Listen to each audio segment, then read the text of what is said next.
오늘 우리는 지난주에 이어서 에스겔 38장을 이어 39장을 좀 살펴보겠습니다. 그러니까 38장과 39장은 곡과 마곡에 대한 심판이죠.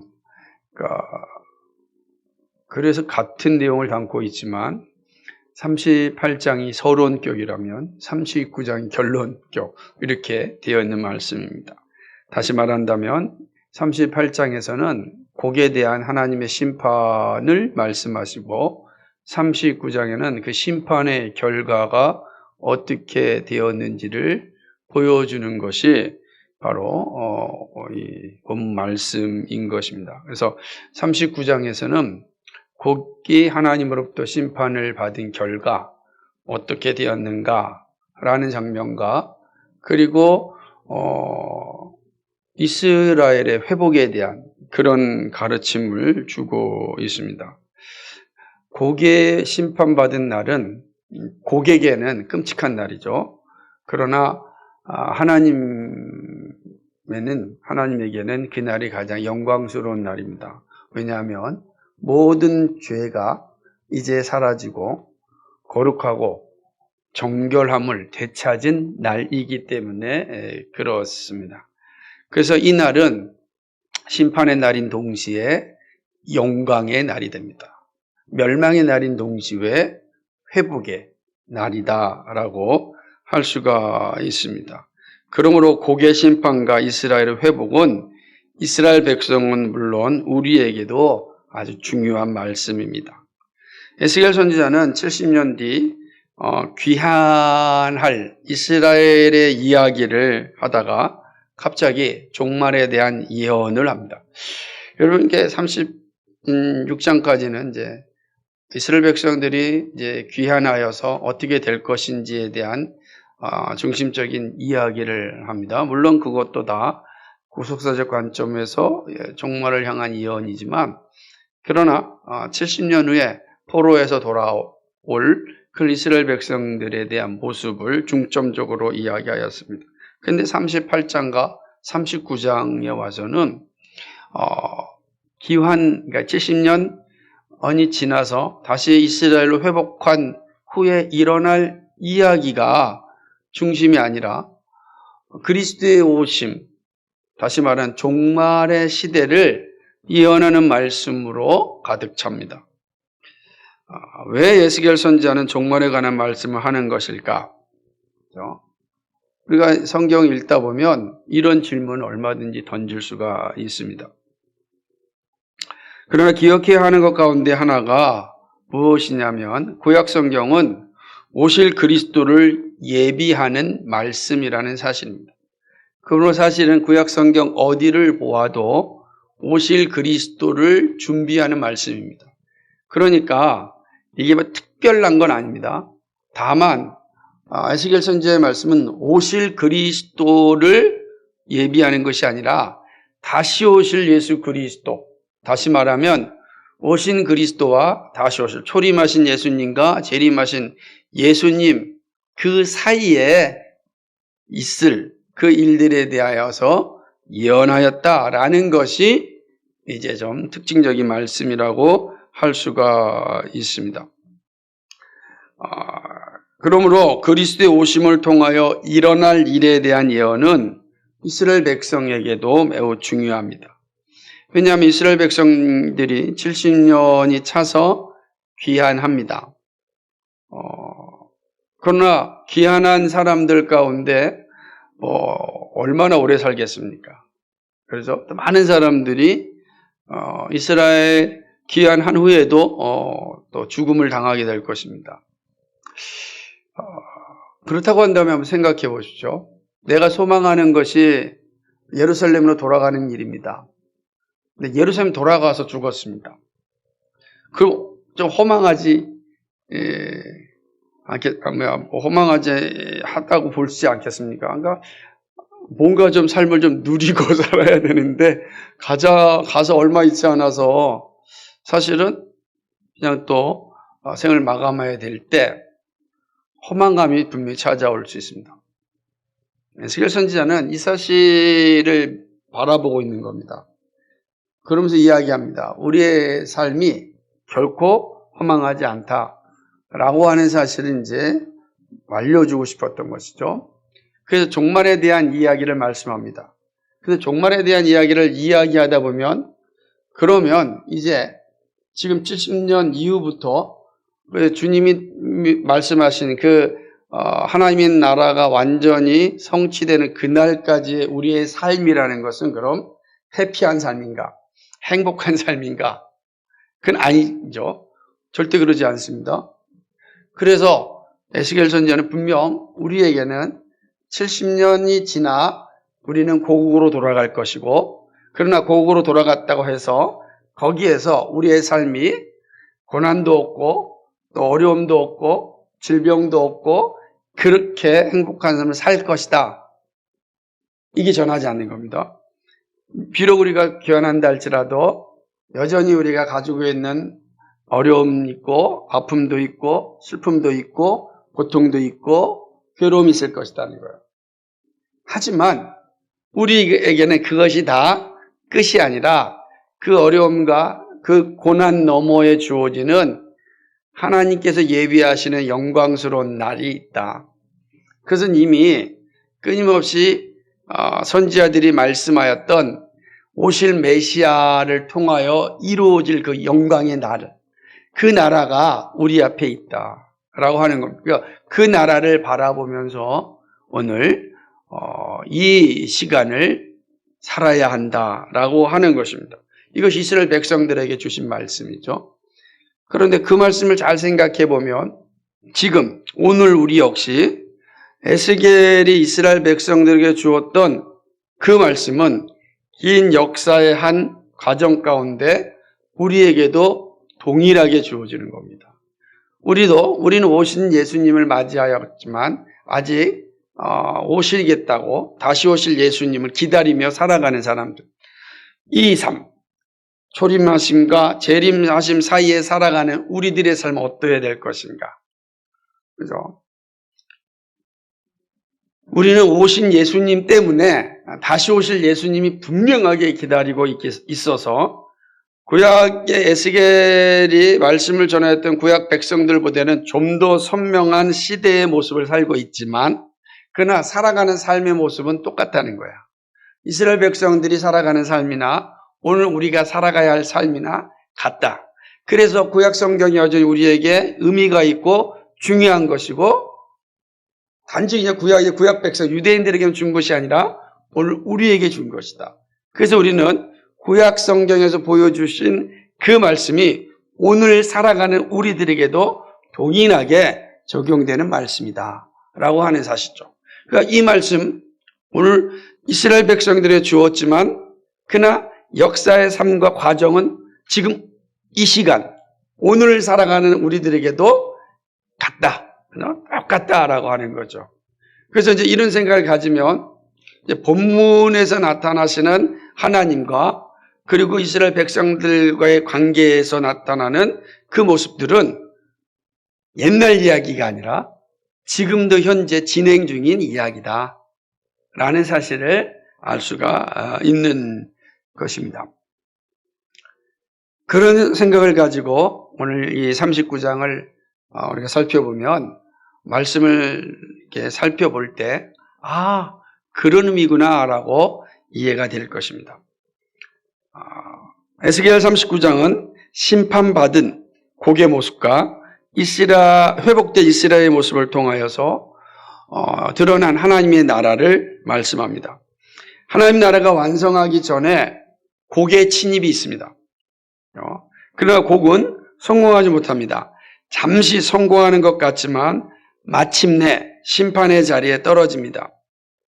에스겔이 보여주는 장면을 바르게 이야기할 때 우리는 이제 사도 요한이 저 요한계시록 20장에서 말씀하였던 마지막 재림 전에 일어날 곡의 전쟁을 바르게 이야기되는 거예요. 사도 요한은 요한계시록 20장 그리고 16장, 19장, 20장에서 반복적으로 예수님이 재림하시기 전에 큰 전쟁이 있을 것이다. 그 전쟁 가운데 하나가 아마겟돈 전쟁이고 그 전쟁 가운데 하나가 그리스도를 대적하는 전쟁이고 그 전쟁 가운데 하나가 바로 곡과 마곡의 전쟁이다 라고 하는 거예요. 사도 요한이 곡과 마곡의 전쟁을 쓸 때 그 이미지는 어디서 가져왔느냐? 오늘 에스겔 38장과 39장에서 가져온 거예요. 그러니까 요한계시록 20장을 이해하려 16장, 19장, 20장을 이해하려면 사실은 에스겔서 38장과 39장을 잘 이해해야 돼요. 그리고 우리가 에스겔서 38장과 39장을 잘 이해하면 아마겟돈 전쟁이라든지 곡의 전쟁을 어떤 의미로 받아들여야 되는지를 잘 이해할 수가 있는 겁니다. 그래서 오늘은 39장을 이제 차례대로 살펴보겠습니다. 오늘 39장은 1절과 16절, 17절과 20절, 21절과 24절, 25절과 29절 이게 네 부분으로 나눠져 있어요. 그런데 1절로부터 24절까지는 종말에 대한 예언의 말씀이라고 한다면 25절로부터 29절까지는 다시금 포로된 상황에 돌아와서 포로된 이스라엘 백성들에게 주시는 말씀으로 기록되어 있습니다. 그러니까 39장은 이런 4개의 단락이지만 3개의 단락은 예언에 대한 말씀이고 그리고 종말에 대한 예언의 말씀이고 그리고 마지막 단락은 다시금 포로된 이스라엘 백성들에게 회복할 70년 후에 회복할 이스라엘의 모습을 다시금 말씀하고 있는 내용이다. 그렇죠? 오늘 우리 이제 읽기는 16절까지만 읽었지만 전체를 다 살펴볼 겁니다. 1절과 16절을 살펴보겠습니다. 1절과 16절은 하나님께서 곡을 향하여 대적하시고 심판하신다는 말씀입니다. 곡은 이미 우리가 말씀드렸듯이 물론 북쪽에 있는 어떤 나라이지만 그러나 밝혀지지 않은 나라죠. 그래서 우리는 이거를 상징적인 나라라고 보는 겁니다. 왜냐하면은 우리가 39장 1절에 있는 것처럼 노스와 메섹과 두발의 왕입니다. 그래서 이게 노스와 메섹과 두발 왕, 으로서의 곡이에요. 근데 이 나라들에 대한 우리가 그 지리적인 것들도 이미 살펴보았지만 당시에 있는 또 두로와 이렇게 무역 교류를 했던 나라이기 때문에 그 당시에는 존재하는 나라였지만 그러나 실질적으로 아직 밝혀진 내용들이 없어요. 그래서 우리는 그렇다고 해서 우리가 말씀드렸던 것처럼 이 로스가 러시아를 의미하는 건 아닙니다. 그 당시에 있는 나라의 최고의 지도자였던 곡을 향하여서 주는 말씀이다. 근데 그 곡이 여러 동맹군들을 모아가지고 이스라엘을 침략합니다. 그래서 이스라엘을 괴롭게 합니다. 이스라엘을 힘들게 합니다. 그런데 이제 문제는 여기 있는 거죠. 이미 이스라엘 백성들은 바벨론에 의하여서 망해가지고 포로가 돼가지고 지금 바벨론에 와 있잖아요. 근데 여기서 또 갑자기 이 노스와 메섹과 두바랑 곡이 나오니까 그 누구인가? 라고 질문을 던지는 거죠. 그래서 이 곡을 바벨론이 아닌가? 라고 살펴보면 그렇다고 해서 로스와 메섹과 두발은 또 바벨론과는 또 관계가 없단 말이에요. 그러니까 이런 혼돈이 생기는 겁니다. 그래서 이 말씀은 매우 상징적으로 볼 수밖에 없다. 그래서 우리는 이 노스와 그 다음에 메섹과 두발랑 곡은 상징적인 의미로 종말에 대한 내용으로 우리에게 주시는 거다. 이렇게 보아야 하는 것입니다. 하나님은 곡을 대적하신다고 말씀하십니다. 39장 1절에 보니까 내가 너를 대적한다. 이렇게 말해서 하나님께서 이제 곡을 대적합니다. 왜 곡을 대적하죠? 우리가 38장에서 보았듯이 이 곡이 이스라엘을 괴롭게 하기 때문입니다. 이스라엘을 침략하였습니다. 이스라엘을 핍박하였습니다. 그래서 하나님께서 이 거기에 대하여서 심판하신다. 내가 대적하겠다라고 말씀하시는 거죠. 하나님이 싸우신다면 하나님을 이길 자가 있겠습니까? 없죠. 이걸 얘기하는 거예요. 내가 너와 싸우겠다 이렇게 말씀하시는 거죠. 하나님은 이 곡과 싸움에서 승리하십니다. 그래서 곡을 이끌고 이스라엘 산 위에 이릅니다. 활과 화살을 그의 손에서 떨어뜨리고 한 후에 이들을 이스라엘 산 위에 있는 이 아주 새들과, 그러니까 사람을 쪼아먹는 새들이겠죠. 맹수죠. 맹수인 새들과 그리고 짐승들에게 너희를 맡길 것이다 라고 얘기합니다. 그럼 그 맹수들이 그 고개 사람들을 어떻게 되겠습니까? 다 잡아먹는다는 거죠. 하나님께서 심판을 이렇게 하시겠다는 거예요. 또한 빈들에 엎드러지게 할 것입니다. 이스라엘 광야에 빈들에 엎드러진다는 거 뭡니까? 다 심판하셔서 그들을 죽일 것임을 말씀하시는 것입니다. 철저한 심판이죠.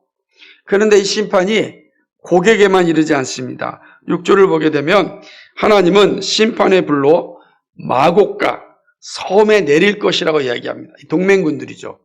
그러니까 이 마곡은 이제 고기 다신 나라이니까 이 마곡과 섬들에게 하나님께서 심판의 불을 다 내리실 것입니다. 다 내리신다. 왜 하나님께서 이렇게 심판하시겠는가? 그것은 첫 번째는 이거예요. 이스라엘에게 하나님의 거룩한 이름을 알게 하시려고. 이스라엘 백성들을 향하여서는 지금 심판하는 이가 누구냐? 바로 거룩한 자, 나 여호와라 라는 사실을 알려주시기 위함입니다. 반면에는 두 번 다시는 하나님의 이름이 더럽혀지지 않게 할 것이고 모든 민족들이 하나님이 이스라엘의 거룩하신 분이구나 라는 사실을 알도록 하나님께서 심판하시는 겁니다. 하나님은 곡을 심판하면서 두 가지를 이제 준비하시는데 그건 이스라엘 백성들에게 심판하시는 이가 거룩하신 하나님이다 라는 알려주는 것이고 이방 백성들에게도 동일하게 지금 심판하는 이가 이스라엘의 거룩한 자라, 이스라엘의 거룩한 하나님이라 사실을 알려주시기 위함인 것입니다. 하나님의 영광을 나타나기 위하여 이스라엘을 대적하였던 곡을 심판하신다는 말씀입니다. 곡을 향하여 하나님의 심판은 참으로 무섭습니다. 이스라엘이요 마곡을 7년 동안 불태울 것입니다. 9절 말씀에 보면 7년 동안 이렇게 생각해 보세요. 한 그 나라를 7년 동안 지금 심판하십니다. 여기 7년이라는 게 횟수 7년이지만 7년은 성경에서는 완전수입니다. 그러니까 곡을 완전히 심판하시겠다는 뜻이에요. 얼마나 끔찍한 심판인지 모릅니다. 곡이 가진 모든 무기들이 이제 이스라엘의 땔감들이 됩니다. 그리고 하나님의 심판에 의하여 죽은 고개의 사람들을 위한 매장지가 이스라엘의 동쪽에 있는 하몬곡 골짜기가로 세워집니다.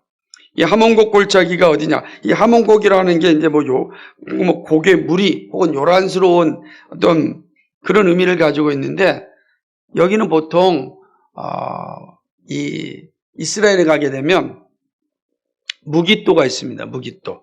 그냥 아마겟돈 전쟁이 일어난다라고 하는 장소가 무깃도예요. 근데 그 무깃도에서 위에서 무깃도가 이렇게 언덕인데 무깃도 언덕에서 바라보게 되면 그 밑에 아주 넓은 평야가 있어요. 이스르엘 평야예요. 엄청 넓은 평야고 그 이스라엘 평야 바로 끝부분에 벳산이라고 하는 도시가 있어요. 사울이 죽어가지고 벳산 이제 이게 벳산에 묻혀 있었던데 그 사이에 어마어마한 넓은 평지인데 이 이스라엘 평지는 반드시 지중해에서 넘어서 중동으로 가려면 그 이스라엘 평지를 다 지나가야 돼요. 매우 요충지예요. 사람이 다니는 요충지. 오늘 말씀해 보니까 뭐라고 썼습니까? 요충지죠. 사람이 사는 교통. 지금도 거기 가장 중요한 요충지입니다. 그래서 그 이스라엘 평지가 바로 하몬곡이고 거기가 그 어마어마하게 넓은 평지가 공동묘지가 될 것이다라는 거예요. 매장지가 될 것이다 라고 이야기하는 것입니다. 우리는 이 사실을 사실은 하몬곡 골짜기를 이스라엘 평지로 보는 것은 구약의 관점이 아니라 요한계시록의 관점에 보면 그 하몬곡 골짜기는 곧 이스라엘 평지를 의미하는 것으로 살펴볼 수가 있는 것입니다. 하나님의 심판이 얼마나 무서웠는지 보여주는 장면은 이스라엘 족속이 7달 동안 고개 사람들을 매장하면서 알 수 있습니다. 자, 7년 동안 하나님께 심판하십니다. 그리고 12절에 있는 것처럼 7달 동안 시신들을 매장합니다. 그러니까 이것도 7달이라는 거 뭐예요? 완전수라는 뜻이죠. 그러니까 아주 끔찍한 저죠. 그러니까 곡을 향한 하나님의 심판이 끔찍한 겁니다. 그러니까 하나님의 심판을 피하여 갈 자가 아무도 없어요. 하나님의 심판이 임하면 정말 끔찍합니다. 너무너무 무서운 것이죠. 그 사실을 보여주는 겁니다. 거기 이스라엘을 침략하고 마치 승리자인 것처럼 잠깐 의시되며 살았지만 하나님이 대적하자 그들은 이렇게 철저하게 심판받아 완전히 사라지는 것이죠. 그 내용인 것이죠. 곡의 사람들이 매장되는 날은 곡에게는 슬픔과 충격의 날이지만 곡 사람들이 매장되는 날은 하나님의 영광이 나타나는 말입니다. 그리고 매장된 성읍의 이름을 하모나라 이게 했습니다. 무리 혹은 요란스러운 성읍이라는 것이에요. 이들은 유상숭배를 하면서 아주 요란스럽게 살았지만 결국 그들은 그 말 그대로 이스라엘 평지에 다 요란스럽게 사실은 매장되고 마는 것입니다. 하나님께서 7달 동안 사람들을 매장함으로 무슨 말입니까? 이제 더 이상 이스라엘에는 누가 없습니까? 곡의 사람들이 없는 거예요. 곡은 어떤 사람들이에요? 이스라엘을 모독했던 사람들이에요. 우상숭배했던 사람들입니다. 이들이 단 한 사람도 남아있지 않습니다. 그 끔찍한 표현은 뭐가 되냐면은 15절 보면 이렇게 됩니다. 지나가는 사람들이 그 땅으로 지나가다가 사람의 뼈를 보면 그 곁에 편말을 세워 매장하는 사람들에게 가서 하몬곡 골짜기에 매장하게 할 것이요. 지나가다가 혹시나 뼈를 보게 되면 그 뼈를 어디에 매장하라고요? 하몬곡 골짜기로. 그래서 어떻게 하시는 거예요? 이스라엘을 정결하게 하는 겁니다. 거룩하게 하는 겁니다. 깨끗하게 하는 것입니다. 우상숭배를 사라지게 하는 것입니다. 하나님을 모독하는 자들을 다 깨끗하게 씻어내는 것입니다. 이것이 바로 16절까지의 내용인 것이죠. 더 이상 우상의 나라가 되지 못하도록 하나님께서 이러한 심판을 내리시는 것이죠. 이게 16절까지 내용입니다. 그 17절부터 20절은 곡의 심판이 이스라엘에게는 잔치의 날임을 말씀합니다. 자, 앞에서 16절까지는 하나님을 대적했던 곡을 하나님이 심판하셔서 철저하게 심판하셔서 완전히 이스라엘 땅에서 사라지게 합니다. 그런 이후에 이제 하나님은 이스라엘 백성들에게 그 기쁨을 만끽하라고 잔치를 베풀어 주십니다. 곡은 심판을 받고 하나님 나라의 백성들은 잔치를 누립니다. 이 잘 한번 생각해 보십시오. 우리가 요한계시록 한번 생각해 보면 요한계시록 20장이 이제 21장이 새하늘과 새 땅이고 20장이 심판이잖아요. 곡이 전쟁을 일으켜서 하나님을 심판합니다. 하나님께서 곡을 완전히 물리치십니다. 멸망시킵니다. 영원한 무저공 속에 던져버립니다. 그런 다음에 21장에서 어떤 게 일어납니까? 어린 양이 혼인잔치가 벌어져요. 우리 모두 다 어디에 들어가죠? 어린 양이 혼인잔치에 참여하는 거 아니겠어요? 오늘 그 장면이 연상되는 거죠. 16절까지 곡을 완전히 심판하신 후에 하나님께서 이스라엘 백성들에게 잔치를 베풀어 주십니다. 마음껏 즐기라라고 하는 것이죠. 그게 17절과 20절의 내용입니다. 한 절만 읽어볼까? 17절을 보게 되면 같이 읽겠습니다. 주 여호와께서 이같이 말씀하셨느니라. 너 인자야, 너는 각종 새와 들의 각종 짐승에게 이르기를 너희는 모여오라. 내가 너희를 위하여 잔치 곧 이스라엘 산 위에 예비한 큰 잔치로 너희는 사방에서 모여 살을 먹으며 피를 마실지어다. 아멘. 그런 거죠? 다 모여오라. 내가 큰 잔치를 베풀 것이다 라고 말씀하는 것입니다. 이게 이제 20절까지 내용이에요. 그리고 나서 21절과 24절에서는 이렇게 곡을 향하여 심판하시는 하나님의 뜻을 설명합니다. 내가 왜 이렇게 곡을 철저하게 심판했는지 아느냐? 그 내용을 설명하는 게 21절부터 24절의 말씀입니다. 왜 하나님이 심판하십니까? 21절에 이렇게 기록됩니다. 21절이 그 핵심이에요. 같이 읽어볼까요? 시작. 내가 내 영광을 여러 민족 가운데 나타내며 모든 민족이 내가 행한 심판과 내가 그 위에 나타난 권능을 보게 하리라. 아멘. 무슨 말입니까? 하나님은 자신의 영광을 위하여 심판과 권능을 보여주십니다. 그렇죠? 자신의 영광을 위하여 심판하시고 자신의 영광을 위하여 권능을 보여주시는 거예요. 권능, 능력은 뭐죠? 곡을 철저하게 심판하시는 거죠. 이스라엘을 향하여서 동맹군을 이끌고 이스라엘을 침략하여 이스라엘을 모독하고 우상의 나라를 만들려고 하였던 이들을 하나님의 능력으로 다 없애는 거죠. 다 없애는 겁니다. 왜요? 하나님의 영광을 나타내기 위함인 것입니다. 이 말은 하나님의 심판과 권능이 나타내기 위함이라는 것은 하나님의 영광이 가리워졌음을 의미하는 것입니다. 하나님 자신의 영광을 회복하기 위하여 하나님 심판하시고 능력을 보여주십니다. 심판 이후에는 이스라엘 백성들은 심판하시는 분이 여호와 자기들의 하나님을 온전히 알게 됩니다. 22절에 있는 말씀처럼 이제 이스라엘 백성들은 심판하시는 분이 누구라고요? 우리와 약속을 맺었던, 우리와 새 언약을 맺었던 바로 여호와 하나님이다. 바로 우리 하나님, 우리 아버지임을 알게 되는 것이죠. 철저하게 깨닫게 하시기 위하여서 하나님께서 이렇게 심판을 하시는 것입니다. 여러분, 살면서 자녀들이 부모를 못 알아보면 얼마나 비참합니까? 우리는 그 말처럼 불효자처럼 나쁜 사람이 없다 그러잖아요. 불효자의 핵심이 뭐예요? 부모를 부모로 여기지 않는 거죠.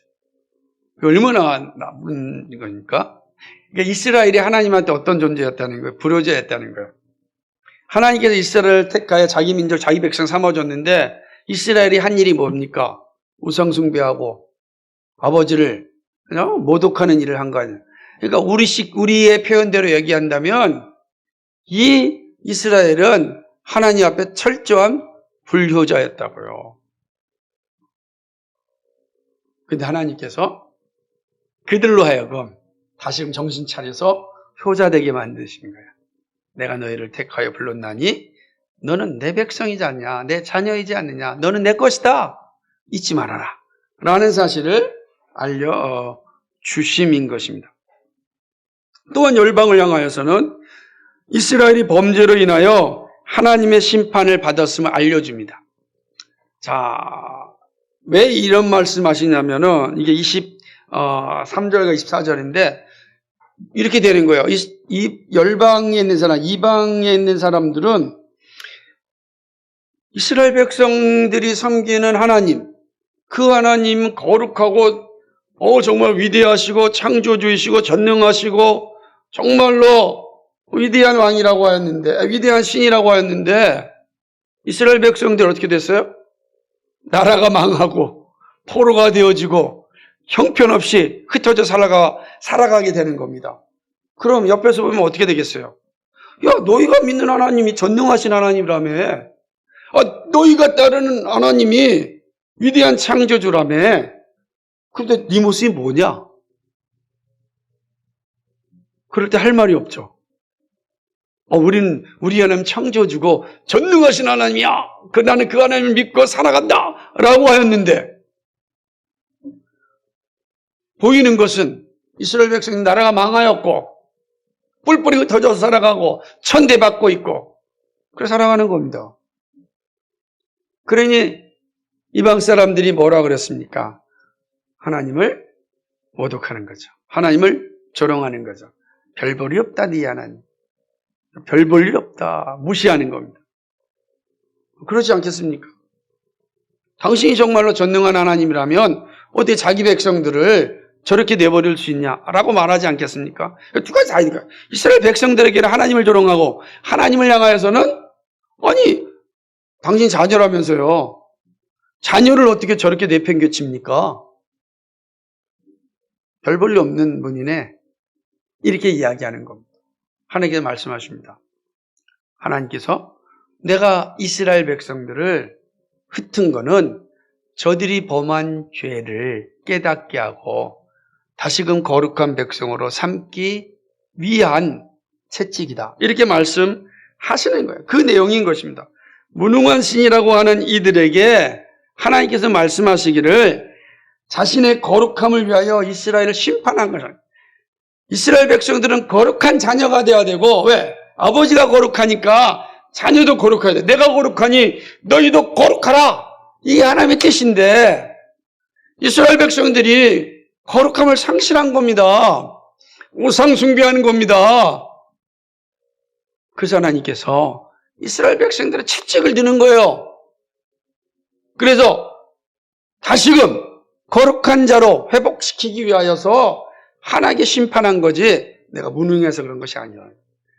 그래서 무능하다고 하는 그들을 어떻게 하십니까? 다 심판해버리는 겁니다.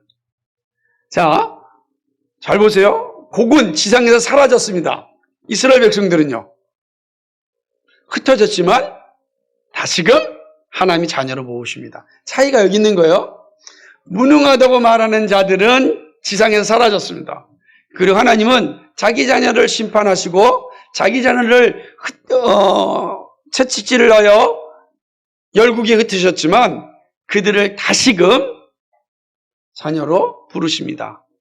흩으신 이유가 하나님의 거룩함을 회복하기 위함이다 라고 하는 것입니다. 그러니 이 두 가지가 다 있는 거예요. 열방에 흩어져 있는 이스라엘 백성들 그리고 조롱하는 열방들을 있는 상황에서 하나님께서 열방을 심판하심으로 하나님 자신의 거룩함을 다 회복하신 겁니다. 그것이 바로 이 말씀인 것이죠. 그러니까 이제 이 심판을 통하여서 이스라엘 백성들도 알게 될 것이고 열방도 알게 되는 거죠. 하나님께서 자신의 거룩함을 나타내시기 위하여 심판하셨구나. 이스라엘 백성들은 철저히 깨달아야 됩니다. 근데 이건 오늘 우리에게 동일한 거죠. 우리 잘 봐야 됩니다. 하나님은 우리를 통하여 하나님 자신의 영광을 받으시길 원하신다.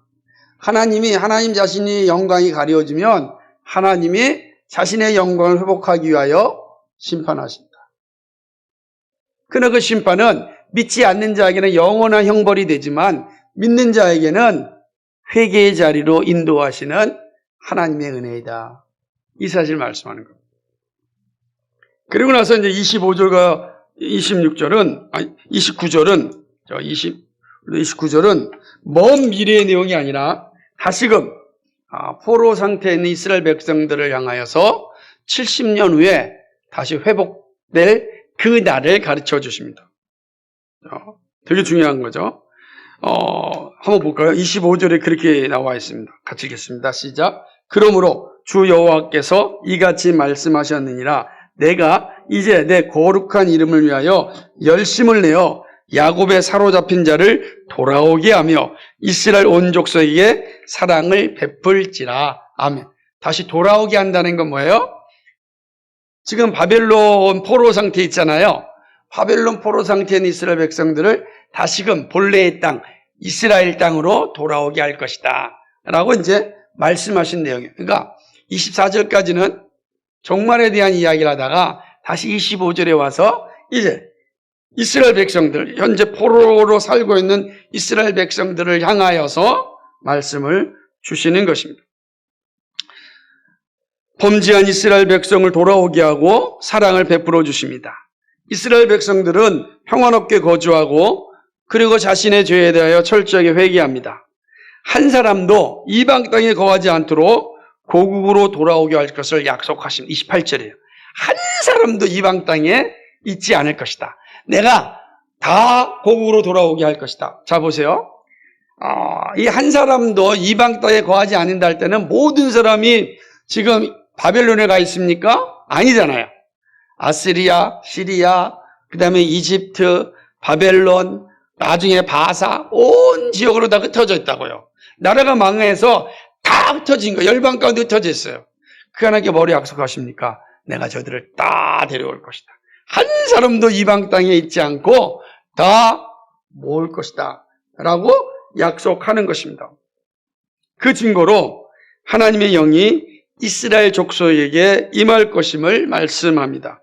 새 언약 백성으로서의 영광을 누리게 합니다. 이 모든 것이 하나님의 열심으로 이루어집니다. 하나님의 열심이 없다면 우리는 그 영광도 누릴 수가 없는 것이죠. 그래서 우리는 모든 것이 하나님의 은혜라고 고백합니다. 하나님 이스라엘 백성들이 믿음을 가지고 포로 생활을 이겨내야 할 이유를 알려주셨습니다. 그리고 포로 이후에도 믿음을 가지고 살아야 될 이유를 알려주시는 겁니다. 두 가지 다 알려주는 거예요. 그러니까 포로 상태에 있는 사람들에게는 하나님께서 우리를 다 돌아오게 하신다. 우리에게 사랑을 베풀어 주셔서 평화의 땅, 예루살렘은 샬롬이니까 그 샬롬의 땅에 다 살게 할 것이다.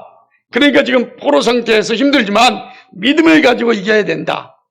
우리가 70년이 돌아가서 그 평화의 땅에 살지만 그렇다고 해서 그 땅에 하나님의 나라가 완성된 건 아니다.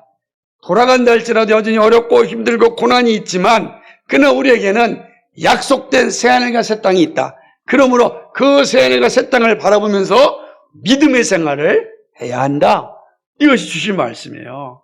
그러니까 이 곡에 대한 예언은 이런 내용을 다 담고 있는 것이죠. 바벨론 포로 공동체도 공동체에서도 구원하시지만 영원한 하나님의 나라 백성으로 인도하여 주심도 말씀하는 것입니다.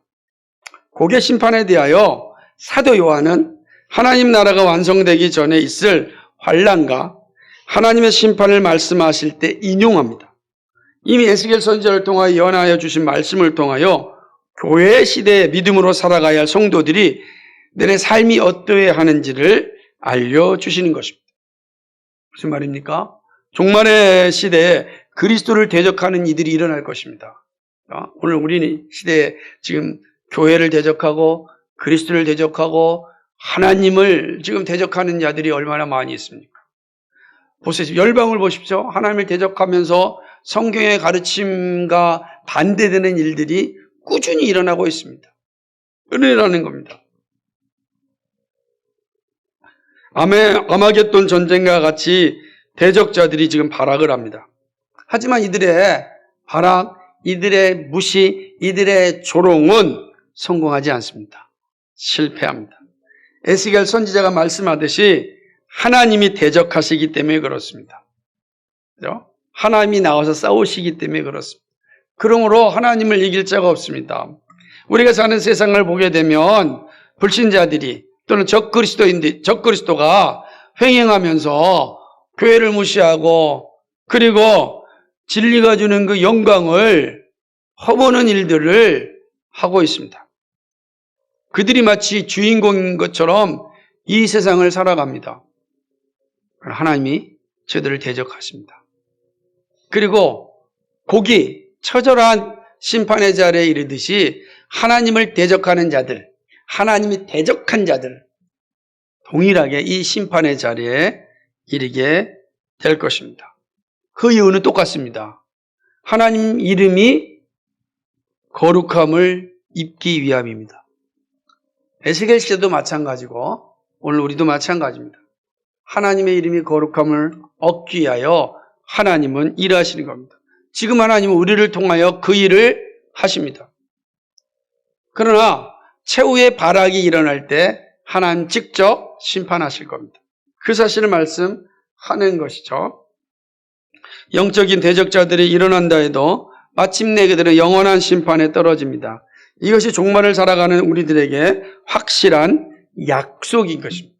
그런 의미에서 본문은 종말을 살아가는 우리들에게 매우 중요한 교훈을 주는 거죠. 그래서 오늘 본문 내용이 길기 때문에 사실은 해석하는 과정이 있지만 오늘 그 가운데 본문이 우리에게 주는 교훈을 살펴보고자 합니다. 첫 번째 뭐냐면요. 하나님의 열심을 기억하라는 겁니다. 자, 보세요. 곡과 마하고 이 전쟁터에서 일하시는 이는 누구시죠?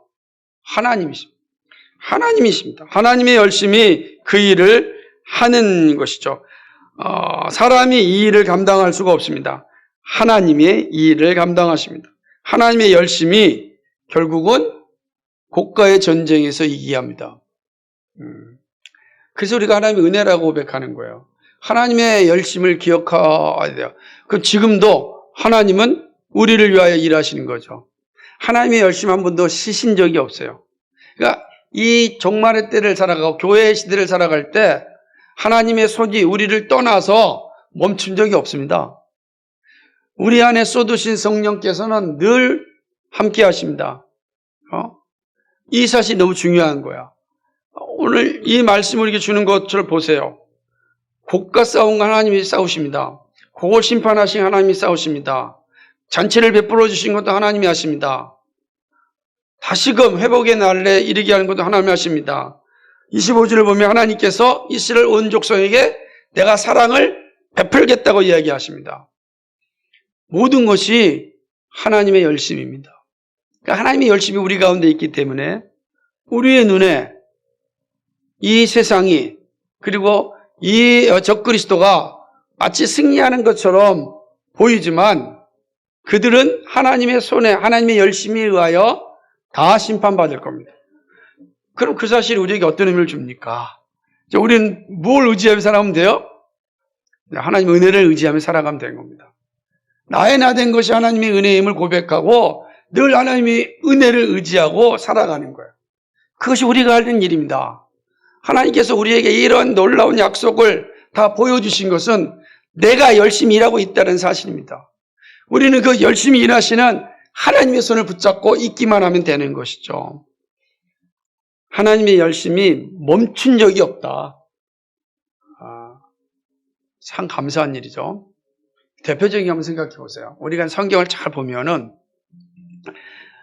우리가 아브라함을 봐도 그렇잖아요. 아브라함은 꼭 자기 생각대로 가려고 노력하잖아요. 쉽고 편한 길. 근데 하나님께서 끊임없이 아브라함을 인도하여서 믿음의 조상의 자리로 이끄시잖아요. 또 야곱은 안 그렇습니까? 가만히 있어도 되는데 인간은 타락하고 부패한 인간은 꼭 자기 욕심을 따라 살려고 하거든요. 근데 하나님의 열심이 야곱을 사람 되게 하잖아요. 사람 돼서 결국은 이스라엘로 만드시잖아요. 아브라함이 변하여 아브라함 되게 하신 거, 야곱이 변하여 이스라엘이 되게 하신 거 누가 하셨습니까? 하나님이 열심히 하셨죠.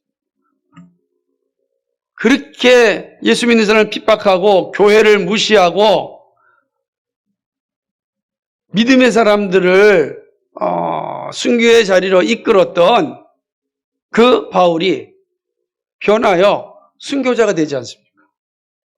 어떻게 핍박자가 순교자가 되겠습니까? 하나님의 열심 아닙니까? 근데 바울이 그걸 뭐라고 표현합니까?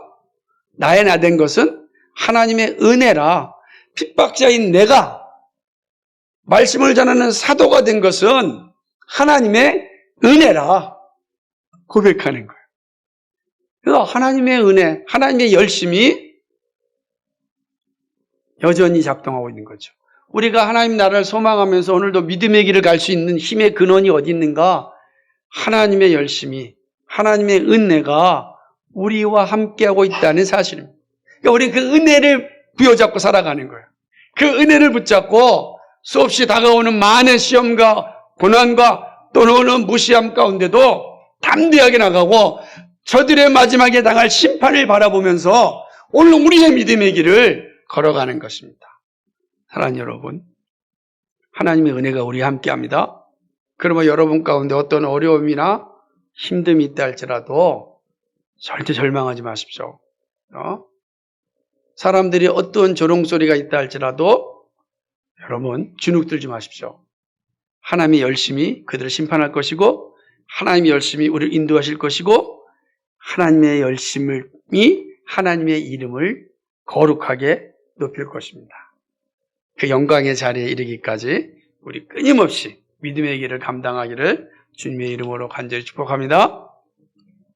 기도합니다. 거룩하시고 자비하신 아버지 하나님, 참 고맙고 감사를 드립니다.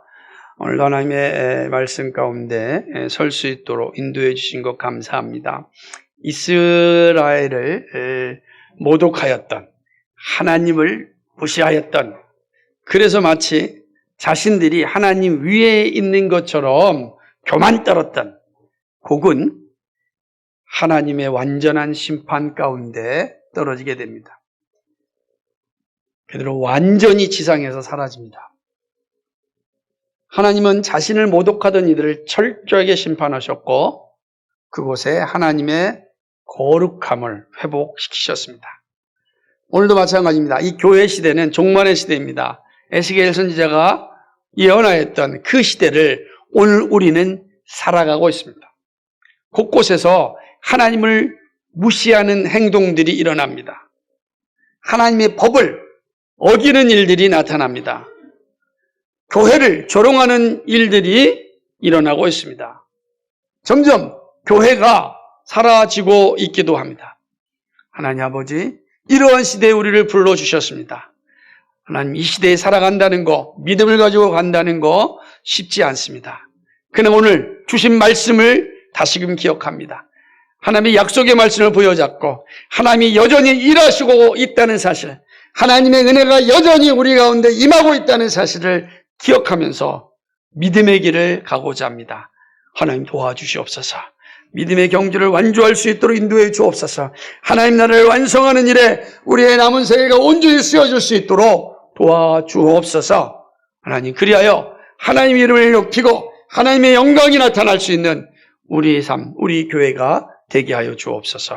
감사합니다. 예수 그리스도의 이름 받들어 기도하옵나이다. 아멘.